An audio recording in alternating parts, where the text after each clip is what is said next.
Hey crew, welcome back to the workshop. Artisan Pirate here, and in today's fun video, we are going to be back over on the TOOCAA 20 watt diode laser engraver. You guys know I really like to make projects and bring them to life visually over here on this amazing laser that TOOCAA offers. Laser engravers are becoming more and more affordable for weekend and hobby woodworkers to have out in their garage or workshops, and I like to try just simple projects or maybe creative designs to bring to life over here to give you guys some ideas out there in the big wide world we live in. I've already got the file loaded up onto the Lightburn software, and that's what you see there on the white screen, hopefully over on the laptop. The laptop, of course, runs the laser. That's kind of the brains of the outfit, so to speak. But what I have selected is a perpetual motion calendar that you can keep on a shelf, desk, or countertop 365 days of the calendar year, 366 days if it is a leap year, but you are able to track each individual day, the month, and the actual date with this little calendar. It's a nice little compact design. I've made it previously and posted it on my social media feeds, and you guys really seem to enjoy it. I've made it a little smaller because I know sometimes shelf, desk, and countertop space is at a premium, especially if you are only in a little office cubicle or something. But I've said it in the past, I love kinetic art, stuff that moves, where you can move it around. You know, we made the steampunk Valentine's Day heart over on the scroll saw, but this is going to be a really creative design, and I'm going to be using two different thicknesses of material in today's video. We're going to use the traditional 3mm craft plywood for the actual calendar part, and then we're going to use the 1/4 inch material that I pick up locally for the actual body and base of the project. And the reason that is, when I made the original one, I made it out of completely 1/4 inch material like this, and the way the project is assembled, there wasn't enough looseness, I guess that's the proper term, for everything to rotate and move, and I had to go back and make a spacer for it.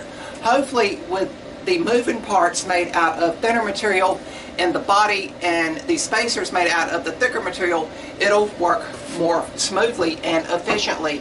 Now, I picked this design up off of the Etsy website. Now, I did not pick up a perpetual calendar file, so to speak. I actually picked up a bulk file of what was called utility files for the laser. It was a bunch of little shelves, a bunch of little storage solutions, earring holders, calendars, envelope holders, things like that that you could make over on the laser for space saving designs, and this file was in that pack that I selected. But I think it's a really cool and visual design to make and bring to life visually over here on the YouTube platform to hopefully inspire you guys with creative projects over on your laser engravers out in your garage or workshops. All that's left to do now is get my safety UV goggles on, turn the air filtration unit on, and get our first piece of material loaded into the laser bed so we can get started.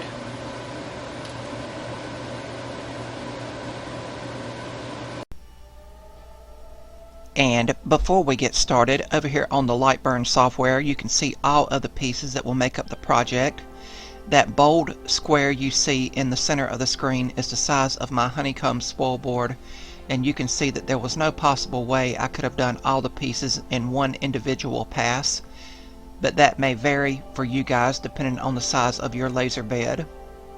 But we have our first piece of material here, the very thin material here, the 3mm craft plywood, loaded into the laser bed, and I've just turned the GoPro on, and we're going to begin with the actual letters, months, and days, and I am using the offset fill feature to engrave the project quicker.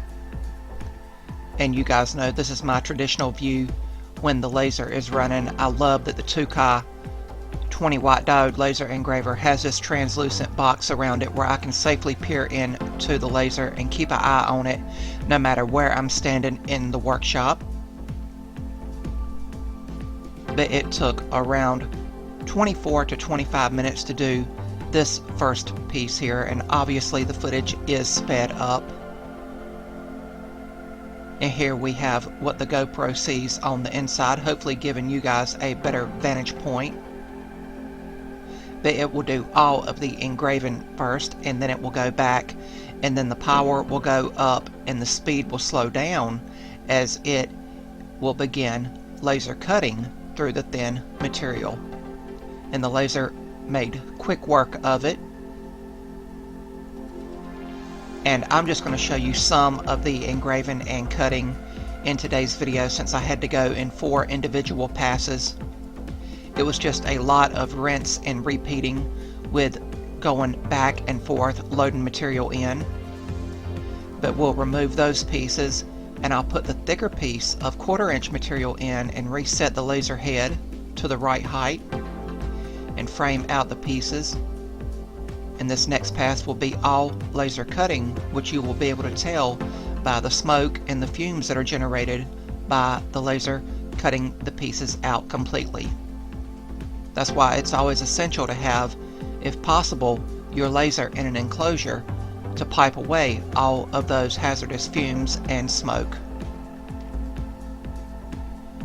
While the laser was running, I was doing other stuff in the workshop.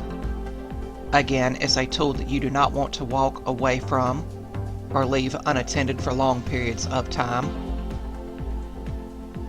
But if I wanted to make this project smaller, I totally could have done that. In the Lightburn software, you can quickly enlarge and shrink patterns down on the fly. But I went with this size here, so hopefully it would show up better visually in the video for you guys to see.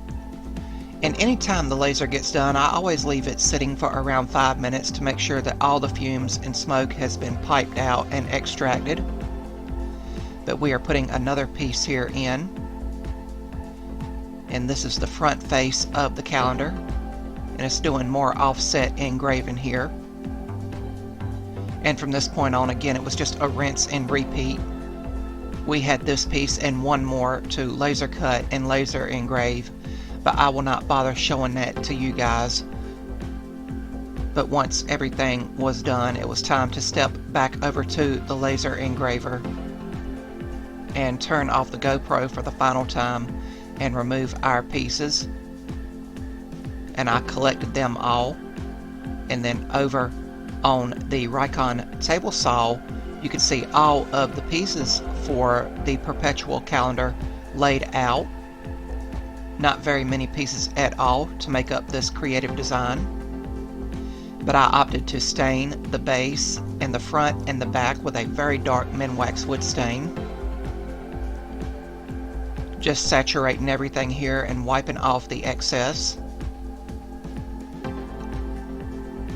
And I'll set it by a heat source to help accelerate drying time.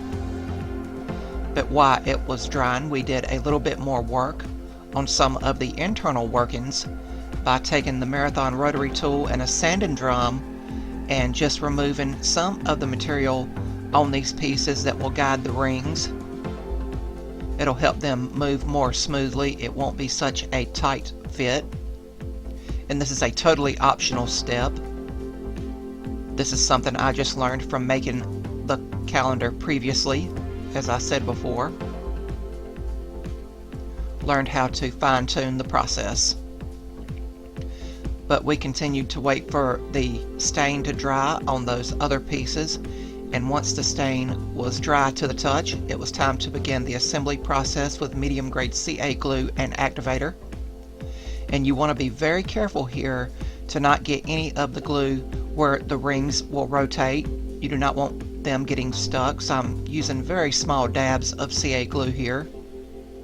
And I'm removing the rings before applying the activator. I don't want anything to get locked in permanently with the rings. They are indeed supposed to move freely. And after it dried and cured for around 5 minutes, I came back and put everything together for the final assembly. A fairly straightforward process. Went together nice and smooth. And we glued the piece to the base. And I gave it around another 5 minutes to completely dry and cure. And the project was complete. But I feel like this would be a really cool and creative gift to make for someone to set on a shelf desk or countertop. And you can see here how easily and smoothly each of the rings move to where you can set the date, the day, and the month. But made completely over on the TOOCAA 20-watt diode laser engraver. Thank you all for watching.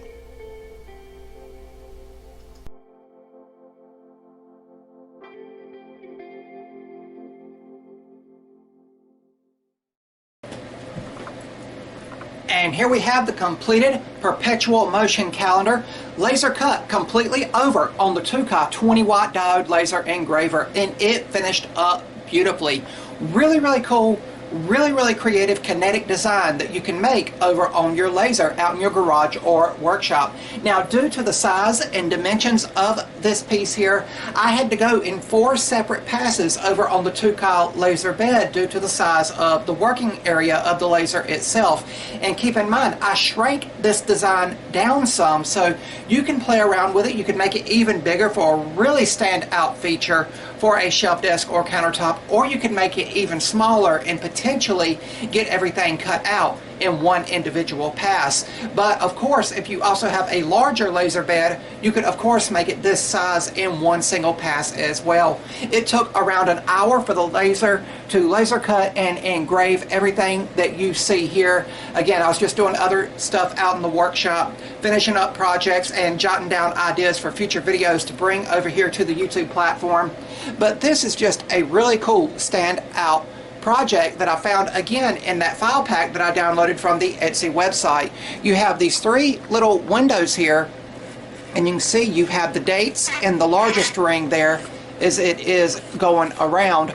The middle one is the actual days of the week, Monday, or no, that is the months actually, excuse me, that is January through December, and then the smallest ring, the central ring, has Monday through Sunday, the days of the week itself, so you can quickly dial it in and keep a track on it. I think this would be a great project to make, to put in a little one's room to help them get familiar with the days of the weeks, the days of the months, and the individual dates in each calendar year. But even if you have a leap year, you can also go above and beyond. I know some calendars do not do that, so we're going to go on set it for today. The day that I am filming this video, I don't know when it'll go live to the YouTube platform, but it is Wednesday, January. We'll go and dial it in here. We are still in the first month of the year, and it is the 14th, so we can just quickly rotate it here, and you can see how easily everything rotates there, so that is really cool. 11, 12, 13, 14, there we go. So it is Wednesday, January 14th at the time of this video's recording.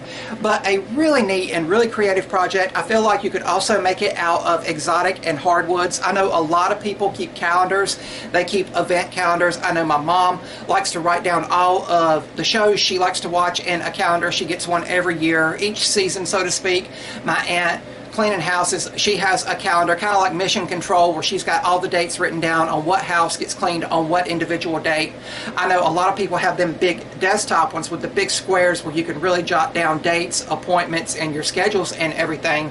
But this is just a really cool 3D representation and a bit of perpetualness for a nice little standout feature to put on a shelf, desk, or countertop. And because of the base, you can see there, it will easily sit perfectly still on a shelf, desk, or countertop. But I stained some of the pieces with a dark Minwax wood stain to hopefully complement the lighter shade of the rings here. Of course, you could go in and paint everything, and you can see where it engraved the continuity of the circle here on the inside of the piece sandwiched between those layers. I feel like you could remove those rings and go in with the Lightburn software that we use over here, and we could go in and engrave something else, like a company logo if you wanted to make this for a company, for a businessman or woman, things like that. So you always have options and versatility, and with the back side of it being blank, you could of course make this as a gift, and before you assembled everything, you could flip the back over and engrave to, from, Merry Christmas, Happy New Year, Happy Mother's Day, Happy Father's Day, something like that on the back, just to have a heartfelt project you made out in your garage or workshop. Speaking of light burns, the settings I used, and of course I was always wearing my safety UV goggles. I try to remind myself to wear them anytime I step up to the laser engraver. Sometimes I forget, but the TOOCAA 20-watt diode laser is billed as the world's safest laser engraver. So you really don't need these after everything gets going and the laser is shut up. But I still like to have the protection on my eyes, and of course the air filtration unit is running the whole time, keeping the air quality out here as clean as possible. But for the settings on light burn, I used everything for the same two thicknesses of material. You can see here that the body of the calendar here is actually thicker than the individual rings, and I think that plays a key part to where these can move freely on the inside. But the settings were for the engraving. I used the offset engraving. You can engrave a lot quicker as opposed to just the line engraving that is commonly known with laser engravers. I checked the line engraving and it was going to take over an hour to just engrave the dates and the numbers and everything, but I clicked offset fill and light burn, and that was why it was kind of jumping around everywhere, but that knocked it down to less than 30 minutes to do the rings there. So that was what took the majority of the time doing the rings themselves. But I used a speed of, I think it was 5,500, power of 28%, one pass with air assist on, and again that was offset fill for all of the engraving on everything. And then for laser cutting, I used a power of 97%, one pass with air assist on, and you can see it cut cleanly and crisply through both thicknesses of materials we used. Again, I made this project a year or 2 years ago and documented it on my social media feeds just with the idea of wanting to make it for a future video over here on the YouTube platform. And again, when I made it as is how it was intended, I made it out of uniform 1/4 inch thick material, and then I had to go back. I saw that these were going to be too tight to rotate freely, so I had to cut out of some 3mm craft plywood, which is actually what these are made out of, and put them in there and sandwich them in to kind of have a thicker spacer. That is why I believe that this works good with having the thinner materials as the actual circles and the thicker material as the actual constructive base and body of the calendar. But I feel like if you could do acrylics, you could do the base and body out of woods, and then you could do the rings out of acrylic if you have a laser powerful enough to do that. But it's just a really cool and creative design that you can interact with 365 days a year, and it of course shows what a laser is capable of out in a garage or workshop. But one more look at it here. I hope you guys enjoyed watching me make this project from start to finish, and hopefully along the way you guys picked up a tip, trick, or tidbit. I had a lot of fun getting back over on the TOOCAA 20-watt diode laser engraver. That's going to be about all for this one. If you're new to the channel, hopefully you'll click that subscribe button and also follow me across all my social media feeds under the Artisan Pirate name. As always, links to contact me as well as all my social media feeds will always be linked down in the description box below these videos.